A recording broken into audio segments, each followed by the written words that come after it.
Peut-être n'avez-vous jamais entendu parler de ces formes étranges. Pourtant, elles sont partout autour de vous. Leur nom, les fractales. Je vois des choses que les autres ne soupçonnent pas. Quand je leur mets sous le nez, là, ils disent « Ah oui, bien sûr », mais ils n'avaient rien vu. Les fractales sont présentes dans les nuages, dans les montagnes et même à l'intérieur du corps humain. Ce que personne n'avait compris, jusqu'à ce que Mandelbrot dise « c'est comme ça qu'il faut voir les choses », c'est qu'au premier abord, on voit des figures complexes qui semblent à l'opposé des mathématiques. Mandelbrot, lui, a dit « l'important, ce n'est pas la figure qu'on voit, mais sa structure ». En l'occurrence, le processus itératif à l'infini. Et c'est d'ailleurs l'une des caractéristiques déterminantes des fractales, l'autosimilarité. Qu'on fasse un zoom avant ou un zoom arrière sur l'objet, la structure est invariante. Dans l'objet fractal, le tout ressemble à la partie, qui ressemble elle-même à une partie encore plus petite. Le motif se répète ainsi à l'infini. Les arbres sont d'excellents exemples d'autosimilarité. Si on observe chaque embranchement, on remarque que leur schéma est identique pour l'ensemble de l'arbre. De la base de l'arbre à sa partie supérieure, on a des branches mères qui se divisent en branches plus petites. Si on regarde les ramifications un peu plus haut, on voit que le schéma est le même. Et il se répète sur l'ensemble des branches, jusqu'aux feuilles situées aux extrémités. L'autosimilarité est partout. Du chou romanesco à la surface de la Lune, en passant par nos vaisseaux sanguins. Fasciné par ces formes irrégulières, Benoît Mandelbrot fait voler en éclats des siècles de traditions mathématiques. L'ensemble des scientifiques et des mathématiciens ne juraient que par les formes lisses. Moi, j'ai intégré la rugosité dans le champ de recherche. Les mathématiques classiques ne s'appliquent qu'au monde que l'homme a bâti en s'appuyant sur cette science.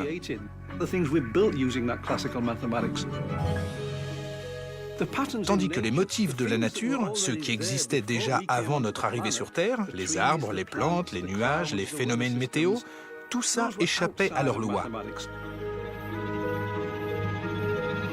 Jusqu'aux années 1970, quand Benoît Mandelbrot présente sa nouvelle géométrie. Il est arrivé en disant « Tout ce que vous avez à faire, les gars, c'est regarder ces motifs autrement pour pouvoir y appliquer des lois mathématiques. Il y a un ordre derrière le désordre apparent. » Quand notre prof nous soumettait des problèmes d'algèbre, moi, dans ma tête, je voyais les figures géométriques qui correspondaient à ces données. Et là, la solution m'apparaissait clairement. C'est là que j'ai découvert en moi une faculté insoupçonnée. Je savais transformer les formules en figures. Nous sommes en 1958. Le géant américain est en train de mettre au point une technologie nouvelle qui va révolutionner notre quotidien, l'ordinateur. Les collègues de Mandelbrot le consultent pour un problème de taille dans le fonctionnement de leur société. Ils ont remarqué que les lignes étaient souvent parasitées par des bruits. Les erreurs de transmission étaient nombreuses. C'était une situation très problématique. Mandelbrot reporte les signaux sonores sur un diagramme et, à sa grande surprise, remarque que quelle que soit l'échelle de temps observée, le graphe est identique. Un jour, une heure, une seconde, peu importe, le schéma est le même. Un modèle d'autosimilarité. Mandelbrot n'en revient pas. Ce schéma étonnant lui rappelle une énigme mathématique qui l'intrigue depuis sa jeunesse. Le cas des omnis, les objets mathématiques non identifiés. Le mathématicien allemand Georg Cantor crée le premier omni en 1883. Il est parti d'une droite, il l'a divisée en 3 segments et il a supprimé le tiers médian. Donc il ne reste que les 2 extrémités. De ces 2 segments, il a supprimé le tiers médian et ainsi de suite.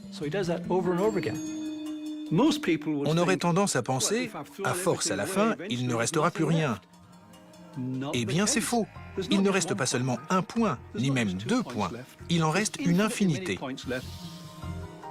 On a beau zoomer sur cet ensemble de Cantor, le motif est invariant, exactement comme le schéma du signal sonore relevé par Mandelbrot chez IBM. Une autre figure étrange a été mise en évidence par un mathématicien suédois, Helge von Koch. Von Koch a dit « On part d'un triangle équilatéral, l'une des figures classiques de la géométrie euclidienne, et sur chaque côté, On remplace un tiers du segment par 2 sous-segments de même longueur. Et sur chacun des nouveaux côtés obtenus, on fait de même. et ainsi de suite. » Imaginez que vous répétez ce processus une infinité de fois. On obtient alors une figure dont la longueur est infinie. Cette figure, que l'on appelle le flocon de Koch, est un paradoxe. D'apparence, elle semble tout à fait finie, mais mathématiquement, elle est infinie et ne peut donc pas être mesurée. Mais le flocon de Koch s'est avéré crucial pour résoudre un problème de dimension bien précis, la longueur d'une côte terrestre. Dans les années 1940, le Britannique Lewis Richardson constate que les différentes mesures d'une même portion de côte donnent des résultats très variés. Tout dépend de votre unité de référence et de votre patience. Si vous mesurez la côte de la Grande-Bretagne sur la base d'1 mile, vous obtenez un certain nombre de miles.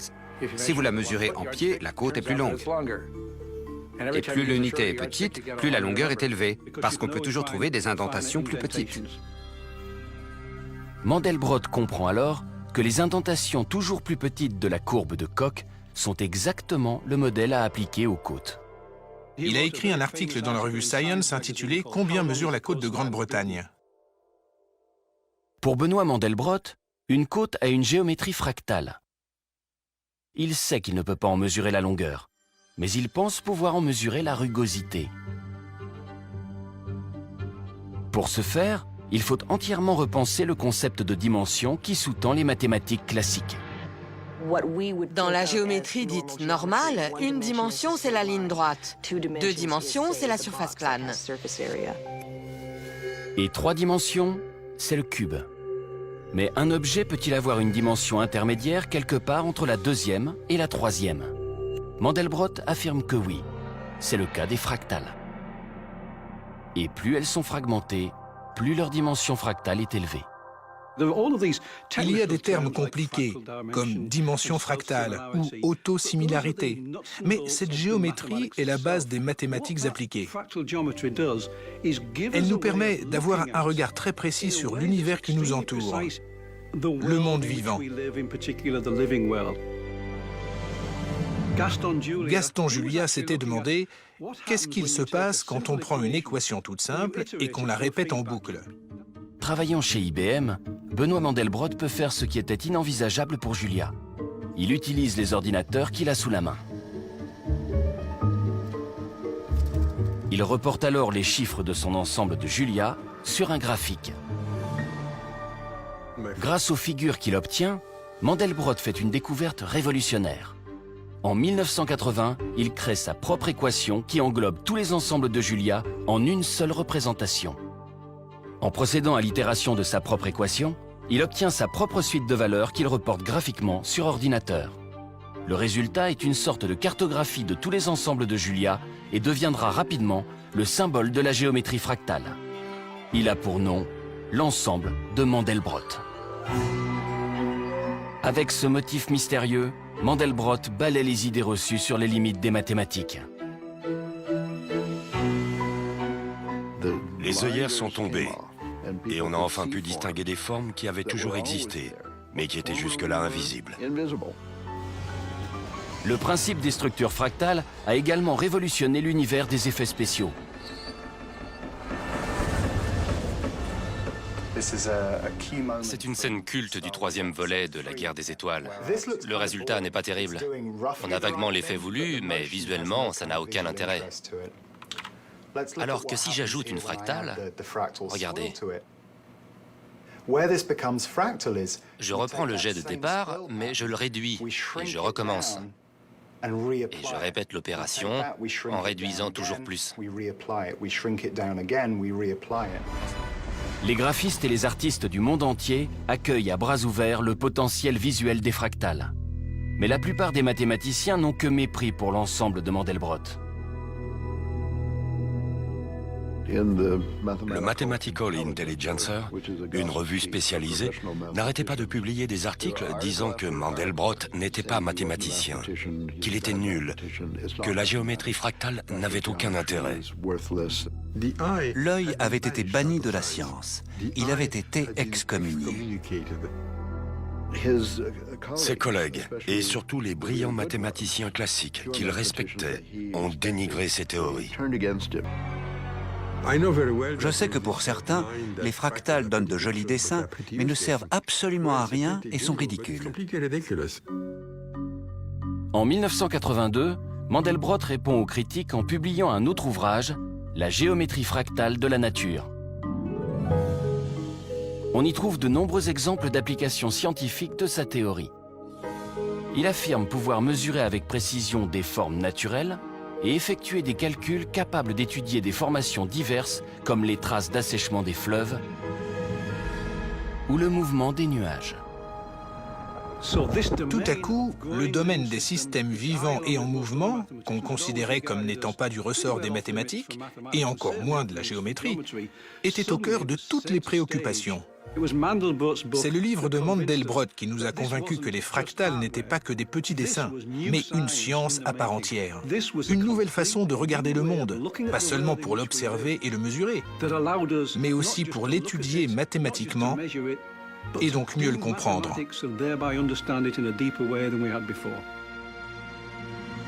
Dans les années 1990, un radioastronome originaire de Boston, Nathan Cohen, s'appuie sur les fractales pour réaliser une avancée technologique dans le domaine de la communication électronique. Il est radioamateur, mais son propriétaire refuse qu'il installe des antennes sur le bâtiment. Nathan Cohen commence par fabriquer une antenne en forme de flocon de coque. J'ai repensé à la conférence et je me suis dit, qu'est-ce qui se passe si je tords mon fil de fer? Une fois le fil de fer tordu, je l'ai fixé au câble de mon émetteur-récepteur. Et j'ai été très surpris de voir que ça a marché du premier coup. Et j'ai découvert à ma grande surprise que je pouvais faire une antenne bien plus petite grâce à la structure fractale. C'était un bon moyen d'éviter de me fâcher avec mon propriétaire. À force de tenter de nouvelles expériences, Nathan Cohen fait une autre découverte. Les formes fractales permettent non seulement de réduire la taille des antennes, mais aussi de capter un spectre de fréquences bien plus large. On n'avait pas trouvé juste une façon de faire parmi d'autres. Non, on pouvait démontrer que c'était le seul et unique moyen de capter ces fréquences. Nathan Cohen fait cette découverte à une époque où les entreprises de téléphonie mobile se heurtent à une difficulté. Il fallait pouvoir capter plusieurs fréquences sans avoir 10 antennes qui sortaient du téléphone. Bien sûr, on aurait pu fabriquer un téléphone portable qui ressemble à un porc-épic, mais ça n'aurait pas été très vendeur. Aujourd'hui, les antennes fractales sont utilisées dans des dizaines de millions de téléphones portables et autres outils de communication sans fil, partout dans le monde. D'ici 15 à 20 ans, on s'apercevra que les fractales sont le seul moyen de réduire le coût et la taille des antennes nécessaires à nos besoins en télécommunication.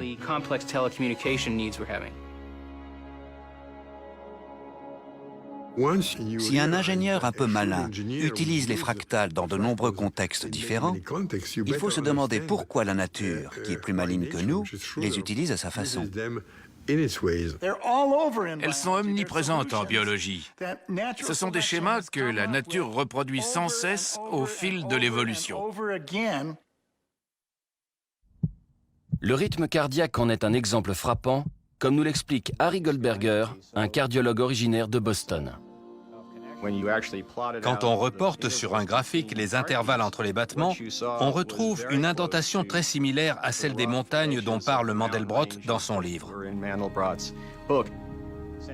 Harry Goldberger découvre que le rythme cardiaque de tout sujet sain obéit à un schéma fractal qui lui est propre.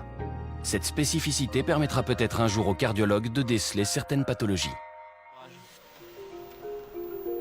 À l'Université de l'Oregon, Richard Taylor se sert des fractales pour percer les mystères d'une autre partie du corps, l'œil. On cherche à savoir comment fait l'œil pour pouvoir absorber autant d'informations visuelles, et ça nous a amené aux trajectoires oculaires.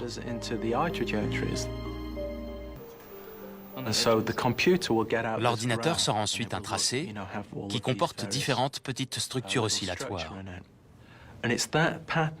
Quand on zoome sur ces oscillations, la dimension fractale apparaît nettement.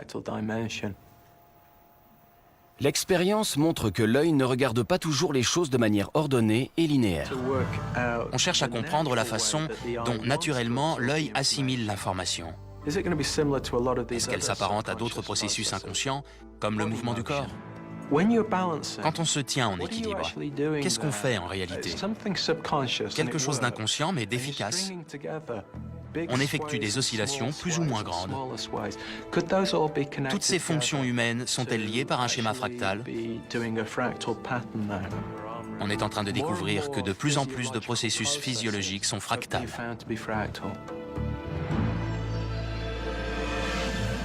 La communauté scientifique est loin de reconnaître unanimement le potentiel de la géométrie fractale dans les progrès de la recherche. Les sceptiques affirment qu'elle a peu fait avancer la théorie mathématique.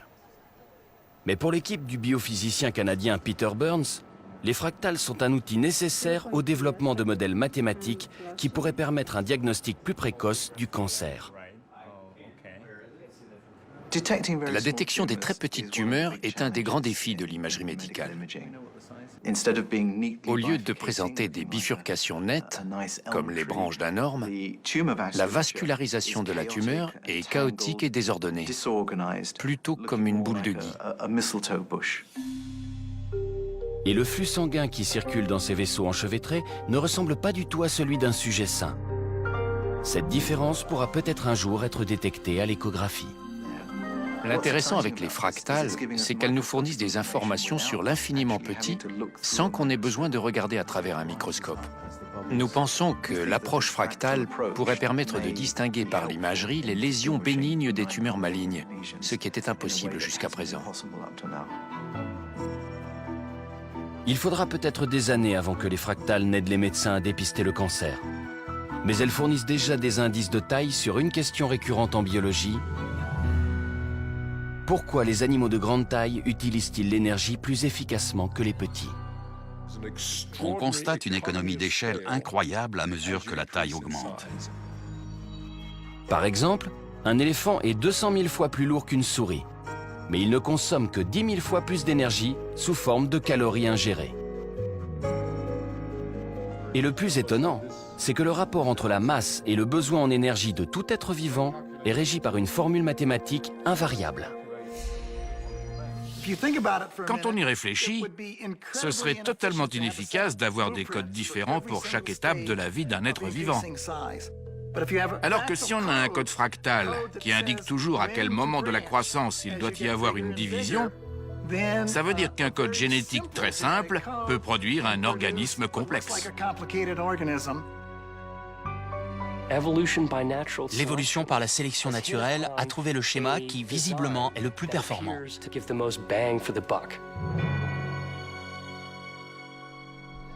En 1997, West, Brown et Enquist émettent leur théorie. La clé du mystère dans le rapport masse-consommation d'énergie chez les animaux résiderait dans les fractales.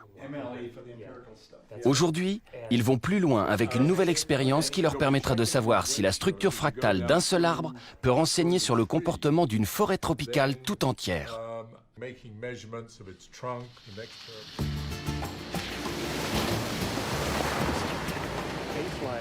On va essayer de mesurer la hauteur de l'arbre. L'équipe mesure ensuite le diamètre et la longueur des branches pour quantifier leur structure fractale. Ils mesurent également la teneur en carbone d'une feuille pour ensuite calculer ce que l'arbre entier peut absorber. Si on sait quelle quantité de dioxyde de carbone une feuille peut absorber, grâce aux lois fractales de la subdivision, on doit pouvoir connaître la quantité totale de CO2 que l'arbre peut absorber. L'étape suivante consiste à passer de l'arbre à la forêt tout entière. L'aspect de la forêt peut sembler aléatoire et chaotique, mais l'équipe pense qu'elle obéit à une structure, et qui plus est, à une structure fractale pratiquement identique à celle de l'arbre qu'ils ont abattu. Le plus beau, c'est qu'en termes de taille, il semblerait que la distribution des arbres dans la forêt corresponde exactement à celle des branches sur l'arbre.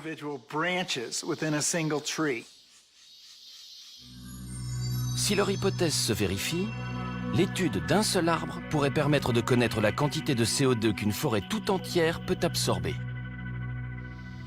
Comme ils le soupçonnaient, la répartition des arbres par zone de taille coïncide de très près avec la répartition des branches par zone de taille. C'est tout à fait extraordinaire. Les tracés sont parallèles. La courbe de structure de l'arbre est la même que celle de la forêt. Les maths sont notre seul moyen de comprendre la complexité de la nature. Aujourd'hui, la géométrie fractale nous apporte un vocabulaire plus étendu, grâce auquel on peut lire davantage de pages du grand livre de la nature.